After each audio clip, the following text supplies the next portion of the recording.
মাঝে মাঝে আমাদের জীবনটা হয়তো ডাল আলুর জন্যই থেমে যায়, কারণ যখন বৃষ্টি হয় ঢাকা শহরে তখন তো আমাদের রাস্তা দিয়ে চলাফেরাই দায়, তার মধ্যে বাজার। যাই হোক, যদি আমাদের ঘরে ডাল আলু থাকে তখন আমাদের আর কিছু করতে হয় না, মানে টেনশন করতে হয় না। যেমন আলু, আপনি আলু দিয়ে ভর্তা করে আপনি যে কোনো অবস্থায় কিন্তু ভাত খাওয়া যায়, তার সাথে যদি থাকে ডাল। তারপর হলো যে আপনার যদি ভর্তা খেতে খেতে আপনার ভালোই না লাগে তখন কিন্তু ডাল আলু দিয়ে আপনি এই দুর্দান্ত স্বাদের রেসিপিটা করতেই পারেন। এর জন্য আপনাকে লাগবে শুধু পেঁয়াজ, লবণ, হলুদ, মরিচ, যেটা আমাদের অহরহই সবসময় বাসায় থাকে। তাই আমি এটা দিয়ে আজকে এই বৃষ্টির দিনে যখন ঘরে বাজার নেই তখন আমি এটাই করে ফেললাম, আর এটাই আমার কাছে পারফেক্ট মনে হলো।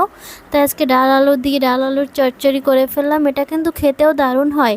আমি এর আগেও খেয়েছি, আমি নিজে করে খাইনি, কিন্তু আমরা যখন লঞ্চে বেড়াতে যেতাম দেশে তখন আসলে এই রেসিপিটা আমরা খেতাম। খুবই দারুণ হয়, আপনারাও ট্রাই করতে পারেন যদি বৃষ্টির সময় বাসায় কিছু নাই থাকে।